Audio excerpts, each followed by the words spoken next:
সম্মানিত মুসলিম কেরাম, আসুন সর্বপ্রথম সেই মহান প্রতিপালকের আদেশন দরবারে শুকর গুজার হই, যে মহান রব্বুল আলামিন রব্বুল ইজ্জত আমাকে আপনাকে ইয়াউমুল জুমার দিনে জুমার নামাজ পড়ার উদ্দেশ্যে আল্লাহর ঘর মসজিদে আসা এবং নামাজের পূর্বে কিছু দিনই আলোচনা করা এবং শোনার সুযোগ যে মহান রব্বুল আলামিন রব্বুল ইজ্জত আমাকে আপনাকে দান করলেন, সেই মহান প্রতিপালকের আদেশান দরবারে অন্তঃস্থল থেকে জবান খুলে একশ্বরে কালিমাতুশ শুকর আদায় করি, শুকরে করি আলহামদুলিল্লাহ।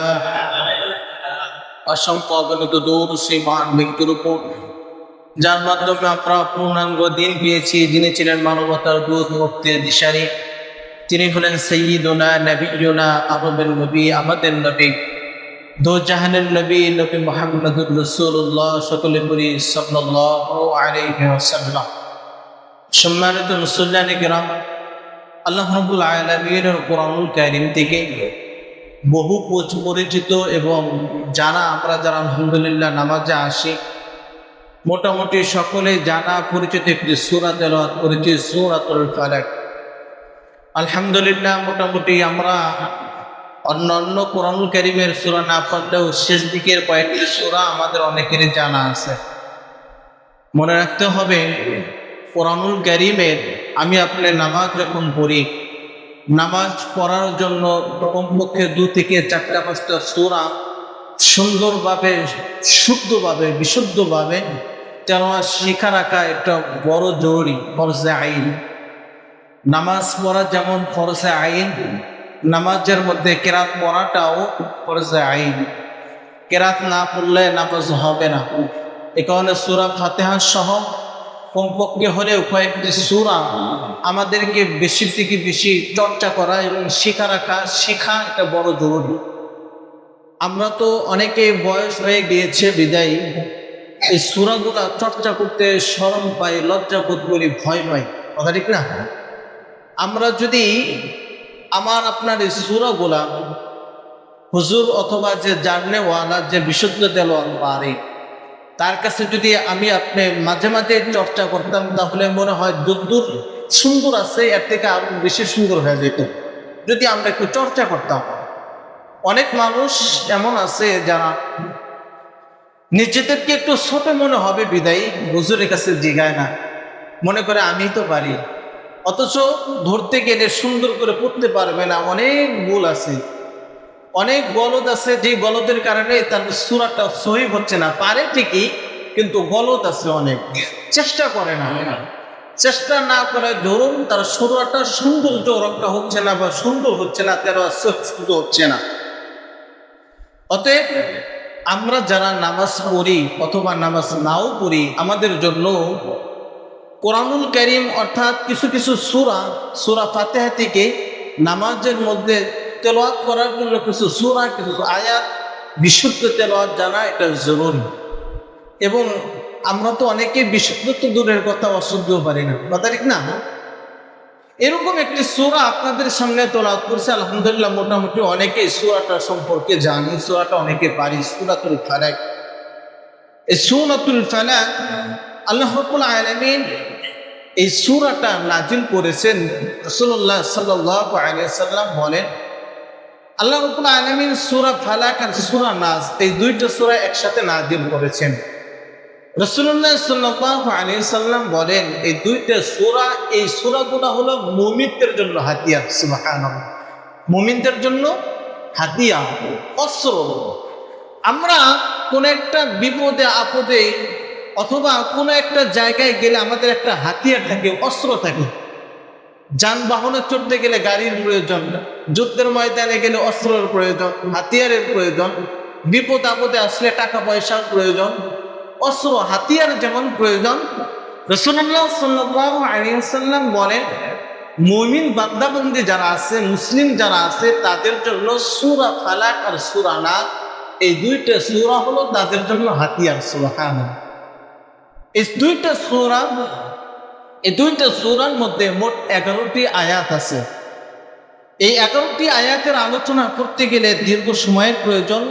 সময় যত দীর্ঘ পাওয়া যাবে না, বিদায়ী আপনাদের সামনে সূরাতুল ফালাক নাজিল হওয়ার থেকে কিছু আলোচনা করব। এইখানে রব্বুল আলামিন 5টা আয়াতে কারিমা তেলাওয়াতের আপনাদের সামনে করেছি। এখানে আল্লাহ রব্বুল আলামিন 5টা তেলাওয়াত নাজিল করেছেন। রব্বুল আলামিন সূরার শুরুতেই রাসূলুল্লাহ সাল্লাল্লাহু আলাইহি ওয়াসাল্লামকে ডেকে বললেন, কুল, হে নবী আপনি বলেন। কাদের বলবেন? বলে সাহাবীদের মাধ্যমে তাম পৃথিবীর মানুষদেরকে বলেন। কি বলবো? আউযু বিরাব্বিল ফালাক। আল্লাহ রাব্বুল আলামিন তার রাসূলকে নোটিশ জানিয়ে দিলেন যে নবী আপনি বলেন আউযু, আমি আশ্রয় চাই, বিরাব্বিল ফালাক, ফালাকের রবের কাছে। ফালাকের রবকে বলে ফালাক বলা হয় ভোরবেলা, সকালবেলাকে বলা হয় ফালাক। অর্থাৎ রাত্রির পর যে ভোরটা আসে, এই ভোরটা নিয়ে আসে কে? আল্লাহ। আল্লাহ রাব্বুল আলামিন এই ভোরবেলার মালিক। তাম পৃথিবীর কোনো মানুষের ক্ষমতা নাই রাতের পরে দিন নিয়ে আসে। এই ক্ষমতা কারো আছে? দুনিয়ার কোনো মানুষ পারবে? কেউ পারবে না। আল্লাহ রাব্বুল আলামিন রাসূলকে শিখায় এবং রাসূলের মাধ্যমে আমাকে আপনাকে জানিয়ে দেওয়ার নির্দেশ দেন। অর্থাৎ আমাকে আপনাকেও আল্লাহ শিখায় দেন। সুবহানাল্লাহ। আল্লাহ আমাকে আপনাকে শিখায় দেয়। কি শিখায়? আপনি বলেন আউযু, আমি আশ্রয় চাই, বিরাব্বিল ফালাক, ফালাকের রবের কাছে। অর্থাৎ সকালবেলার যে আল্লাহওয়ালা যে রব, ওই রবের কাছে। সকালবেলা নিয়ে আসে কোন? আল্লাহ। বলে তিনি হলেন আবার আপনার স্রষ্টা, যিনি তিনি সেই আল্লাহই সকালবেলা রাত থেকে নিয়ে আসে সকাল। সেই সকালবেলা রবের কাছে আশ্রয় চাই। কি থেকে আশ্রয় যাবেন সেটাও আল্লাহ তাআলা শিখিয়ে দিয়েছেন। বলে সুবহানাল্লাহ। আল্লাহ বলেন কি থেকে আশ্রয় চাবেন? আল্লাহ বলেন ওয়া মিন শাররি মা খালাক, রব্বিল ফালাকের কাছে আমি আশ্রয় চাই। ওয়া মিন শাররি মা খালাক। আপনাদেরকে আগে এটার অনুবাদটা শোনাই, তারপরে সংক্ষিপ্ত কিছু তাফসীর আপনাদের সামনে পেশ করব। রব্বুল আলামিন শিখায় ওয়া মিন শাররি মা খালাক, তুমি রব্বুল ফালাকের কাছে আশ্রয় চাবা। কে থেকে? বলে রব্বিল ফালাক, যা কিছু সৃষ্টি করেছেন, পৃথিবীতে যত কিছু সৃষ্টি করেছেন সমস্ত কিছুর অনিশ্চয়তা থেকে আমি রব্বিল ফালাকের কাছে অর্থাৎ আল্লাহর কাছে আশ্রয় চাই। প্রত্যেকটা জিনিস যেমন কাজের তেমন আবার অকাজেরও। প্রত্যেকটা জিনিস যেমন আমার আপনার উপকার করে, তেমন আবার অপকারও আছে। উপকারিতাও আছে, আবার অপকারিতাও আছে। এ কারণে রব্বুল আলামিন শিখায় ওয়া মিন শাররি মা খালাক। হে নবী আপনি বলেন আমি আশ্রয় চাই রব্বিল ফালাকের কাছে। তামাম পৃথিবীতে যা কিছু সৃষ্টি করেছেন প্রত্যেকটা সৃষ্টির অনিষ্টতা থেকে আমি রব্বিল ফালাকের কাছে আশ্রয় চাই। ওয়া মিন শাররি গাসিকিন ইযা ওয়াকাব, এবং আমি আশ্রয় চাই রাত্রি যখন গভীর হয়ে যায়, গভীর রজনী হয়ে যায়, এই গভীর রজনীর অনিষ্টতা থেকে আমি আল্লাহর কাছে আশ্রয় চাই। আপনি এটা চান? আশ্রয় চাইতেছি কার কাছে? আল্লাহর কাছে। কার কাছে? শিখাই দিচ্ছেন কে? আল্লাহ শিখাই দিচ্ছেন। শিখাই দিচ্ছেন কে? আল্লাহ। আবার আশ্রয় চাচ্ছি কার কাছে? আল্লাহর কাছেই। আল্লাহ আমাকে আপনাকে শিখাই দিচ্ছেন কার মাধ্যমে? রাসূলুল্লাহর মাধ্যমে। আল্লাহ রাব্বুল আলামিন বলেন তুমি আশ্রয় চাও রাত্রি যখন গভীর হয়ে যায়, এই গভীর রাতের অনিষ্টতা থেকে। কেন এগুলা তাফসীর করলে বুঝবেন। আল্লাহ বলেন তুমি আশ্রয় চাও গভীর রাতের রজনী যখন হয়ে যায় এর অনিষ্টতা থেকে আমি রবের কাছে আশ্রয় চাও। ওয়া মিন শাররিন নাফাসাতি ফিল উকদ, এবং আশ্রয় চাও যারা জাদু টোনা করে। এমন মহিলারা আগের জামানার মহিলারা বেশি জাদু টোনা করতেন। সুতার মধ্যে গিট্টু লাগাইতেন, ফুদে গিট্টু লাগাইতেন, এইভাবে জাদু টোনা করতেন, মানুষকে বশ করতেন, বন্দী করতেন। আল্লাহ শিখিয়ে দেন এমন দুশ্চরিত্রা জাদু টোনা যারা করে এমন মহিলা থেকে আমি রবের কাছে আশ্রয় চাও। আল্লাহ তাআলা 5 নম্বরে বলেন ওয়া মিন শাররি হাসিদিন ইযা হাসাদ, তুমি আশ্রয় চাও হিংসাকারীর হিংসা থেকে।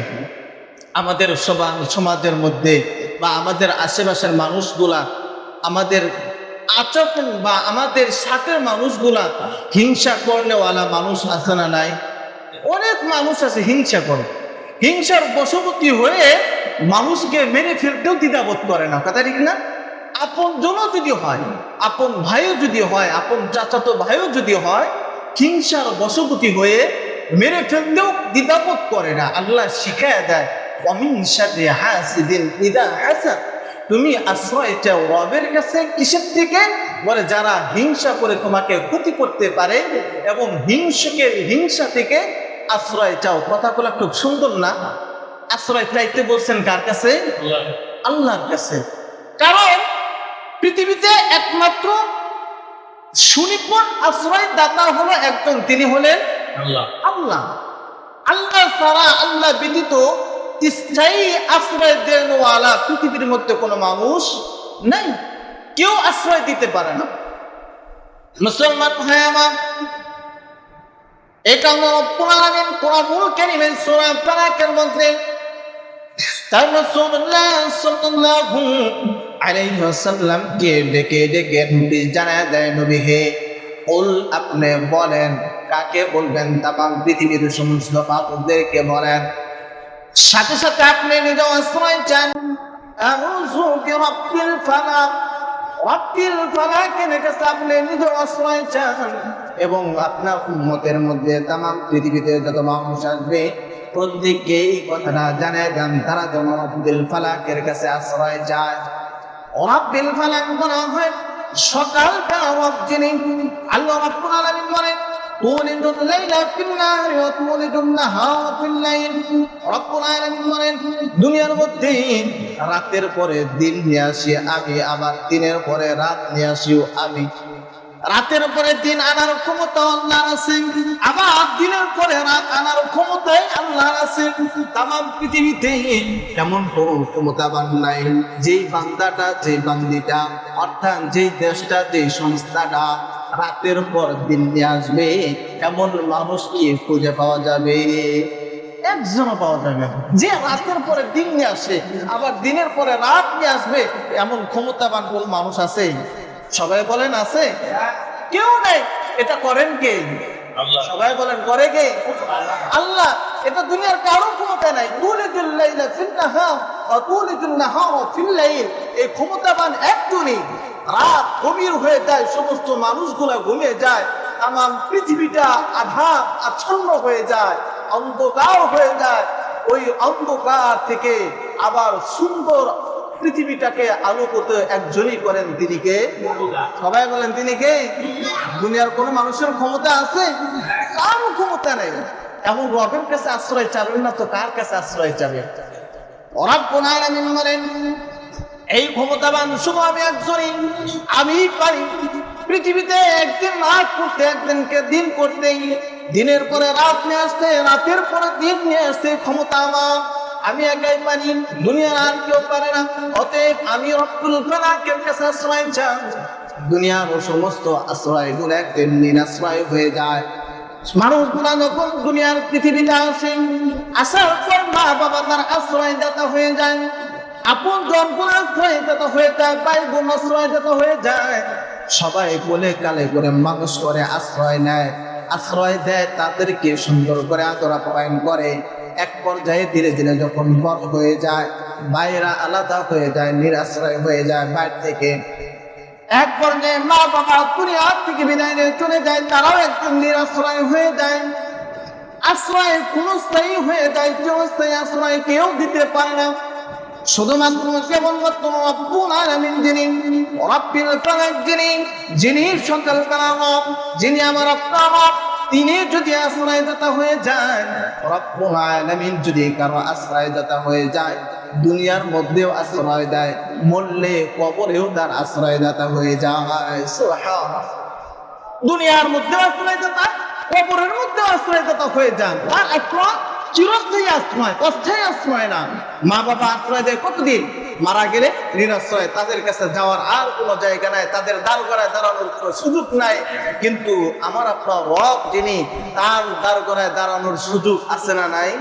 জন্ম থেকে নিয়ে মৃত্যু পর্যন্ত সে আমার আপনার যদি আশ্রয়দাতা হয়ে যায়, তার কোনো পেরেশানি নাই, চিন্তা নাই। রাসূল বলেন, রব যার আশ্রয়দাতা হয়ে যায়, তার কোনো বিপদ বালা মুসিবত আসবে। এ কারণে রব্বুল আলামিন তার কাছে আশ্রয় চাইতে হবে, তার কাছে আশ্রয় চাইতে হবে। কারণ তিনি দুনিয়ার মধ্যে আশ্রয় দেয়, কিয়ামতেও আশ্রয় দেবেন, হাসরে আশ্রয় দিবেন। বলছি না তিনি আশ্রয়দাতা হবেন, মিজানেও তিনি আশ্রয়দাতা হবেন। এই কারণে রব্বুল আলামিন শিখায় বান্দারে, তুমি আশ্রয় চাও, কোথায় আশ্রয় চাইবা? বলে রব্বিল ফালাক, তোমার রবের কাছে আশ্রয় চাও। সুবহানাল্লাহ। এবার বুঝে থাকলে বলুন তো দেখি, আমরা বিপদে আপদে বালা মুসিবতে সব সময় কার আশ্রয় চাবো? সবাই বলেন কার আশ্রয় চাবো? কারণ তার আশ্রয়টাই সুনিশ্চিত, অন্য কোনো আশ্রয় ছিল হলো অনিশ্চিত এবং ক্ষণস্থায়ী। রবের আশ্রয়টাই সুনিশ্চিত এবং স্থায়ী। বলি সুবহানাল্লাহ। তার আশ্রয়টাই স্থায়ী। এবার রব্বুল আলামিন আমাকে আপনাকে শিখায় বান্দা, কে দিকে আশ্রয় চাবা, কি কারণে তুমি আশ্রয় চাবা? রব্বুল আলামিন শিখায়, ওয়া মিন শাররি মা খালাক, তুমি আশ্রয় চাও আমি রব দুনিয়ার মধ্যে যা কিছু সৃষ্টি করেছি সমস্ত কিছু অনিষ্টতা থেকে আশ্রয় চাও। বুঝে থাকলে বলুন তো দেখি, আমার আপনার জন্য পানি যেমন জরুরি, আবার এই পানির দ্বারাই মানুষ অনিষ্টতা হয় কি হয় না? পানিতে মানুষ পরে মারা যায় না? পানির দ্বারা মানুষ কিন্তু বাঁচে না। পানি মানুষের একটা নিত্য প্রয়োজনীয় জিনিস, আবার এই পানি দিয়েও কিন্তু মানুষ মারা যায়, যায় কি যায় না? এই পানিতেই মানুষ মারা যায়। আল্লাহ রাব্বুল আলামিনের আরেকটা সৃষ্টি হলো আগুন। আগুন থেকে যেমন মানুষের উপকৃত হয়, আগুন ছাড়া বাড়িতে কোনো কিছু রান্না করা যাবে? বুঝে থাকলে বলেন যাবে? বাড়িতে কোনো কিছু রান্না করা যাবে না। আবার এই আগুনে পুড়ে মানুষ মারা যায় কি যায় না? এই তো গত কয়েকদিন আগে, এক মাস হয়েছে মনে হয়, স্কুলের মধ্যে আগুন ধরে কত মানুষ, কত শিশু মারা গেল। খবর দেখছেন না আপনারা? আল্লাহ রাব্বুল আলামিনের সৃষ্টি যেমন ভালো দিক আছে, আগুন ছাড়া মানুষের চলে না। আবার এই আগুনটাই মানুষের জান নিতেও দ্বিধাবোধ করে। মানুষের বাতাস ছাড়া চলে না। আবার বাতাস যদি দূষিত হয়ে যায়, অক্সিজেনের অভাবেও মানুষ মারা যায় কি যায় না? আমার আপনার জন্য বৃষ্টির খুবই প্রয়োজন। বৃষ্টি ছাড়া ফসল ফলে না। দেখবেন যখন সারা বৃষ্টি শুরু হয়ে যায়, আমরা হুজুররা মিলে, দিনী মানুষ ছড়া যারা আছে সবাই মিলে বৃষ্টির জন্য নামাজ আদায় করি, বৃষ্টির জন্য দোয়া করি। আমরা বলি কেন বৃষ্টি হয় না? আবার এই বৃষ্টির মধ্যে আমার আপনার যেমন উপকার আছে, আবার বৃষ্টির মধ্যেই আকাশ থেকে বিদ্যুৎ চমকে ঠাটা করে মানুষ মরে কি মরে না? সবাই বলে মরে কি মরে না? মুসলমান ভাই আমার, প্রত্যেকটা জিনিসের, প্রত্যেকটা মাখলুকের যেমন আল্লাহ রাব্বুল আলামিন আমার আপনার জন্য উপকার রেখেছি, এর মধ্যে আবার ক্ষতিও আছে। এই ক্ষতির থেকে বাঁচার জন্য রাব্বুল আলামিন আমাকে আপনাকে শিখায় দেয়, বান্দারে ওয়া মিন শাররি মা খালাক, আমি রবের কাছে আমার এই অনিষ্টতা থেকে আশ্রয় চাও। যদি আশ্রয় চাও, আমি আল্লাহ তোমাকে আশ্রয় দিয়ে দিব। সুবহানাল্লাহ। আল্লাহ রাব্বুল আলামিন বলেন 3 নম্বরের মধ্যে রব্বুল আলামিন বলেন, ওয়া মিন শাররি গাসিকিন ইযা ওয়াকাব, এই বান্দা তুমি আশ্রয় চাও রাত্রি যখন গভীর হয়ে যায়, গভীর রাত্রের অনিষ্টতা থেকে আমি রব্বুল আলামিনের কাছে আশ্রয় চাও। রাত্রি যখন গভীর হয়ে যায়, মুহাদ্দিসিনে কেরাম বলেন 1 নম্বরে যখন গভীর রাত্র হয়ে যায়, আল্লাহ রাব্বুল আলামিনের একটা মাখলুক আছে, একটা জাতি আছে, যার নাম হলো জিন। জিন জাতিগুলো রাত্রি যখন গভীর হয়ে যায়, তখন দুনিয়ার মধ্যে আত্মপ্রকাশ করে। এর মধ্যে কিছু দুষ্ট জিনও আছে। এই দুষ্ট জিনগুলা মানুষের ক্ষতি করার জন্য রাত্রি গভীরকে বেছে নেয়। 2 নম্বর হলো দুনিয়ার মানুষের মধ্যে কয়েক শ্রেণীর মানুষের মধ্যে এক শ্রেণীর মানুষ আছে যারা গভীর রাত থেকে চুরির জন্য বেছে নেয়, আছে না? গভীর রাত থেকে ডাকাতির জন্য বেছে নেয়। এমন কিছু মানুষ আছে তারা মানুষের ক্ষতি করার জন্য গভীর রাত্রকে বেছে নেয়। গভীর রাত্রে বেলায় মানুষের বাড়িতে চুরি করে, লুট করে, ডাকাতি করে, মানুষের ইজ্জতের হানি করে, দর্শন করে। এমন মানুষ আছে না নাই? 3 নাম্বার হলো রাত্রি যখন গভীর হয়ে যায়, গভীর রাত্রি বেলায় পৃথিবীর মধ্যে কিছু মাখলুক আল্লাহ রাব্বুল আলামিন রেখেছে, যেমন সাপ, বিচ্ছু, ভয়ঙ্কর আকৃতি, ভয়ঙ্কর প্রাণী। এই প্রাণীগুলোর আত্মপ্রকাশ করে দুনিয়ার জমিনে বের হয়ে আসে রাত্রি যখন গভীর হয়ে যায়। রব্বুল আলামিন শিখায় দেন বান্দারে এই সমস্ত মানুষগুলার অনিষ্টতা থেকে, এই সমস্ত জানোয়ারগুলোর অনিষ্টতা থেকে, এই সমস্ত জিন জাতির অনিষ্টতা থেকে তুমি বাঁচতে চাও, তাহলে আমি রব্বুল আলামিনের কাছে দোয়া করো, এই আয়াতটা পড়ো, এই সূরাটা পড়ো, ওয়ামিন শাররি গাসিকিন ইযা ওয়াকাব। রব্বুল আলামিন আপনার কাছে আমি আশ্রয় চাই। কি থেকে আশ্রয় চাও? বলে রাত্রি যখন গভীর হয়ে যায়, গভীর রাত্রে যে অনিষ্টতা আছে এই অনিষ্টতা থেকে আমি তোমার কাছে আশ্রয় চাই। রব্বুল আলামিন বলে তুমি যখন এই গোলা বলে বলে আমি রবের কাছে আশ্রয় চাও, আমি আল্লাহ তোমার জন্য আশ্রয়দাতা হয়ে যায়। সুবহানাল্লাহ। আল্লাহ রাব্বুল আলামিন শিখিয়ে দিয়েছেন আমিন শাররিন নাফাসাতি ফিল উকাদ। 4 নম্বর আয়াতে আল্লাহ রাব্বুল আলামিন বলেন তুমি আশ্রয় চাও যারা তোমাকে জাদুটোনা করতে পারে, কুফর শিরিক করতে পারে। এটা রাসূলুল্লাহ সাল্লাল্লাহু আলাইহি সাল্লাম কি করেছিলেন? রাসূল সাল্লাল্লাহু আলাইহি সাল্লামকে জাদু করেছিলেন। কিভাবে করেছিলেন? বলতে গেলে লম্বা সময়ের দরকার, এই লম্বা সময় পাওয়া যাবে না। যদি সময় সুযোগ হয় আগামী জুমাতে আবার এই বিষয়ে আলোচনা করব। রাসূলুল্লাহ সাল্লাল্লাহু আলাইহি সাল্লামকে জাদু করেছিলেন। মানুষ, কিছু মানুষের নজর আছে বদ নজর, বদ খারাপ, তাদের চিন্তা চেতনা খারাপ, অন্তরটা নাপাকিতে ভরা, তাদের চক্ষু খারাপ। তারা যদি চায় দেখবেন যে মানুষের কাটলের দিকে চাইছে, কাটল নষ্ট হয়ে গেছে। এরকম মানুষ আছে না নাই? একজনে পিঠা বাঁচতেছে, পিঠার দিকে চাইছে তো পিঠা নষ্ট হয়ে গেছে। মানুষের গাভী দিয়েছে তো গাভীর দিকে তাকাইছে তো গাভীর দুধ নষ্ট হয়ে গেছে। এরকম বদ নজরওয়ালা মানুষ আছে। রাসূলুল্লাহ সাল্লাল্লাহু আলাইহি সাল্লাম বলেন জিনাল আইনুল হক। কিছু মানুষের চক্ষু আছে আইনুল হক, এটার চক্ষুটার ঘটনাটা সত্য, এদের চক্ষুটা বড়ই খারাপ। এই খারাপ চক্ষু দিয়ে যদি কারোর দিকে তাকায়, কুনজর দেয়, এই কুনজর দেওয়ার কারণে নষ্ট হয়ে যায়, অনিশ্চিত হয়ে যায়। রব্বুল আলামিন শিখায় দেয় এমন ধরনের মানুষের কাছ থেকে তুমি আশ্রয় চাও। আর যদি আশ্রয় চাও তাহলে আমি রব্বুল আলামিন তোমাকে আশ্রয় দেব। সুবহানাল্লাহ। আল্লাহ রাব্বুল আলামিন 5 নম্বরে ইম্পর্টেন্ট একটা কথা শিখিয়ে দিয়েছেন। আল্লাহ রাব্বুল আলামিন শিখায় দেয় বান্দা ওয়ামিন শাররি হাসিদিন ইযা হাসাদ। তুমি আশ্রয় চাও যারা হিংসা করে, হিংসুক, হিংসুকের হিংসা থেকে আমি ওদের কাছে আশ্রয় চাও। হিংসা এটা মারাত্মক একটা গুনাহ। হিংসা বশবর্তী হয়ে মানুষগুলা মন যা চায় তাই করে। আমার আপনার মানুষের মধ্যে এই হিংসাটা ব্যাপকভাবে প্রচলিত আছে। হিংসা কাকে বলে? বলে অর্থের কিছু না হোক সব আমার হোক, এরকম মন মানসিকতা আমার আছে না? কারো যদি একটু সম্পত্তি বেশি হয়ে যায়, কারো সন্তান যদি একটু বিদেশ ভালো ইনকাম করে, কারো সন্তান যদি দেশে একটি ভালো চাকরি করে, কারো মেয়ে যদি একটু ভালো জায়গায় বিবাহের আলোক চলে, কারো সন্তান যদি ভালো জায়গায় বিবাহের আলোক চলে, অন্তরের মধ্যে জ্বলে। কিভাবে এটা নষ্ট করা যায়? কথা ঠিক না? এরকম স্বভাবের মানুষ আমার আপনার সমাজে আছে না নাই? অনেক আছে। আমার আপন ভাইও হতে পারে, আমার আপন জনও হতে পারে। তারা মানুষকে চায় যাতে মানুষ ভালোভাবে না চলতে পারে। আল্লাহ রাব্বুল আলামিন শিখায় দেয় বান্দা তুমি এমন হিংসুকের হিংসা থেকে তুমি আল্লাহর কাছে পানা চাও, এমন অনিশ্চিতা থেকে তুমি আল্লাহর কাছে পানা চাও। কারণ হিংসুক এটা খুব মারাত্মক। হিংসার কারণে মানুষগুলা নাফাক হয়ে যায়। রাসূলুল্লাহ সাল্লাল্লাহু আলাইহি সাল্লাম বলেন, আবু হুরায়রা রাদিয়াল্লাহু তাআলা আনহু বলেন, ক্বালা নবী সাল্লাল্লাহু আলাইহি সাল্লাম ইয়াকুল হাসাদা ফা ইন্নাল হাসাদা ইয়াকুলুল হাসানাত। আল্লাহ রাসূল সাল্লাল্লাহু আলাইহি সাল্লাম বলেন, কামা তাকুলুন নারুল হাতাব। রাসূলুল্লাহ সাল্লাল্লাহু আলাইহি সাল্লাম বলেন, হিংসা থেকে তোমরা দূরে থাকো। কেন দূরে থাকবে? রাসূল সাল্লাল্লাহু আলাইহি সাল্লাম বলেন, তুমি যে নামাজ পড়ো, তুমি যে রোজা রাখো, তুমি তো হজ করো, তুমি যে দান সদকা করো, তুমি যে ভালো কাজ করো, এই ভালো কাজগুলা সুন্দর করে শুভ্রা লাকড়ির মধ্যে, শুভ্রা পাতার মধ্যে, অর্থাৎ আমরা যে শোলা পরি না, শোলার মধ্যে আগুন ধরে দিলে মুহূর্তের মধ্যে যেমন পুড়ে ছাই হয়ে যায়, হিংসাটাও তোমার প্রত্যেকটা আমলকে এমনি পুড়ে ছাই করে দেয়। বলে নাউযুবিল্লাহ। তোমার সব আমল বরবাদ করে দেয়।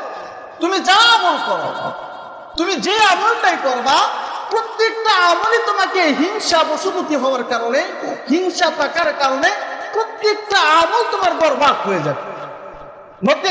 উদাহরণ, হযরত আদম আলাইহিস সালাতু ওয়াস সালাম যখন আল্লাহ রাব্বুল আলামিন হযরত আদমকে বানাই দেন, তখন ইবলিস শয়তান, আমরা বলি না ইবলিস শয়তান, এই ইবলিস আমলে কমতি ছিল না, এলেমেও কমতি ছিল না, আমলও ছিল বেশি, ইলমও ছিল বেশি, ফেরেশতাদের মধ্যে তার একটা শান ছিল, মান ছিল, তিনি ছিলেন সর্দার।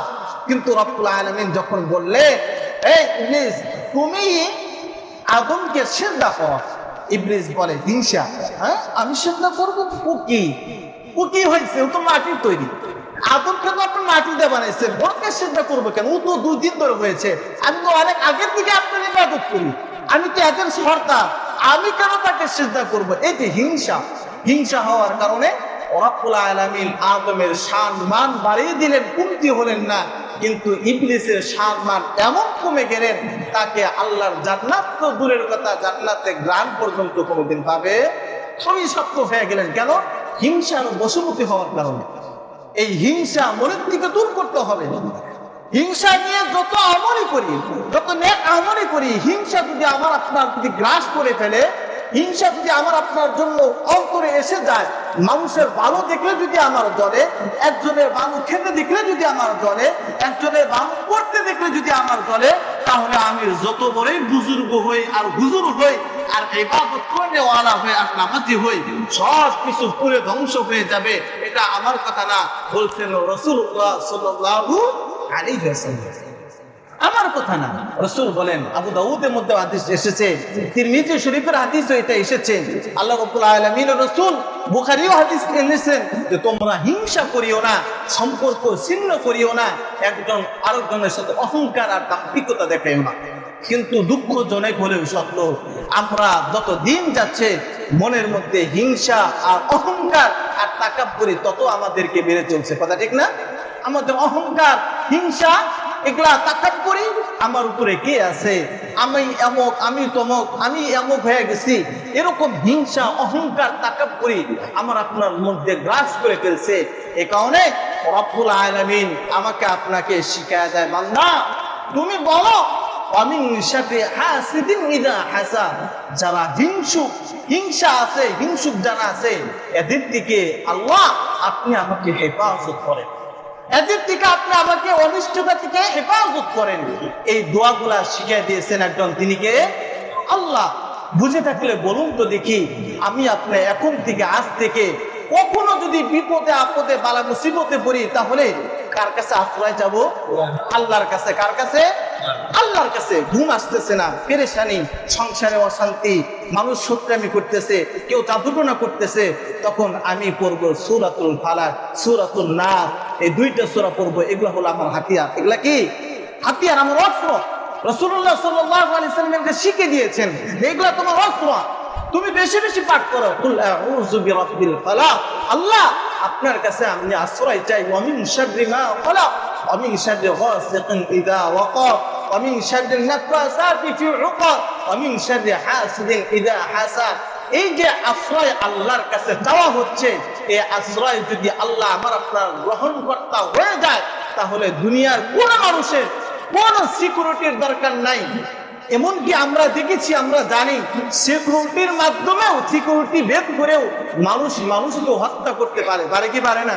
হাজার সিকিউরিটি ভেদ করে মানুষকে হত্যা করে ফেলে, মানুষের ক্ষতি করে ফেলে, চুরি করে, ডাকাতি করে, ধর্ষণ করে। কিন্তু রব যদি কারো সিকিউরিটি হয়ে যায়, সিকিউরিটি নিশ্চয়তা দান করে, রবের সিকিউরিটি ভেদ করে দুনিয়ার কোনো মায়ের বেটা নাই যে ওই বান্দার ফুল পরিমাণ ক্ষতি করে। কথা ঠিক না ভাই? কোন মানুষের ক্ষমতা নেই। এই কারণে রবের কাছে সিকিউরিটি চান। মানুষের সিকিউরিটিতে কয়দিন প্রোটেকশন আল্লাহ রসুল, আল্লাহ তাআলা রসুলের মাধ্যমে শিখিয়ে দিয়েছেন। তো তোমরা এগুলো বলে বলে প্রোটেকশন চাও, সিকিউরিটি চাও, আমি আল্লাহর কাছে আশ্রয় চাও, আমি আল্লাহ তো তোমাকে আশ্রয় দেব। বুঝলে? আমরা একটা বাংলায় কথা আছে, না কাললে মায়ও দুধ দেয়। আল্লাহর কাছে কোনোদিন আমি চাইলামই না, আল্লাহর কাছে কোনোদিন বললামই না, আল্লাহ আপনি আমাকে সিকিউরিটি দেন, আপনি আমার আশ্রয় দেন, আপনি আমার আশ্রয় দাতা। কোনোদিন বললামই না। আল্লাহ এত কি ঠেকা পড়ে গেছে আমার আপনার জন্য আশ্রয় দেওয়ার জন্য, সব প্রস্তুত থাকবে না চাইতেই। এ কারণে আমার আপনার বিপদে আপদে, বালা মুসিবতে সব সময় সূরা ফালাক আর সূরা নাস পড়বো। পারবো না ইনশাআল্লাহ? সবাই বলেন পারবো না ইনশাআল্লাহ? সূরা ফালাক নাস শিখতে পারলে শিখে নিবেন 5 আয়াত। ছোট্ট সূরা, শিখতেও সহজ। কুল আউযু বিরাব্বিল ফালাক মিন শাররি মা খালাক ওয়া মিন শাররি গাসিকিন ইযা ওয়াকাব ওয়া মিন শাররি নাফাসাতি ফিল উকাদ ওয়ামিন শাররি হাসিদিন ইযা হাসাদ। আল্লাহ কত সুন্দর করে বান্দাকে শিখায়, তুমি আমার কাছে আশ্রয় যাও। তুমি যদি আশ্রয় চাও, তুমি নিরাশ্রয় হবে না। তোমাকে আমি দুনিয়াতেও আশ্রয় দিব, হাসরেও আশ্রয় দিব, কবরেও আশ্রয়দাতা হয়ে যাব, মিজানেও আশ্রয়দাতা হয়ে যাব, পুলসিরাতেও আশ্রয়দাতা হয়ে যাব। বুঝে থাকলে বলুন তো দেখি, এই যে সব জায়গায় যদি রব আশ্রয়দাতা হয়ে যায়, তাহলে ওই বান্দার কোন পেরেশানি আছে? সবাই বলেন আছে? চিন্তা আছে? কিচ্ছু নাই। আল্লাহ তাআলা তো আশ্রয়দাতা, মরে গেলে কেউ নাই। দুনিয়াতে কত মানুষই তো আশ্রয় দেয়, আমি আছি তোমার বিপদে, আমি আছি তোমার আপদে, আমি তোমার বিপদে আপদে পাশে থাকবো, আমি তোমার অমুকটাও করে দিব, তমুকটাও করে দেব। কিন্তু কাজের বেলায় পাওয়া যায় না। আর মরে গেলে তো এরা কোনোদিন সঙ্গেও যায় না, কথা ঠিক না? কিন্তু রব যিনি, তিনি যদি আশ্রয়দাতা হয়ে যায়, দুনিয়াতেও কারো ক্ষমতা নেই এই বান্দার ক্ষতি করা। হাসরে, কিয়ামতে, পুলসিরাতে, কবরেও কোন বাপের বেটা অর্থাৎ কোন ফেরেশতাও আমার আপনার কোনো ক্ষতি করতে পারবে না, কারণ রব তো আশ্রয়দাতা।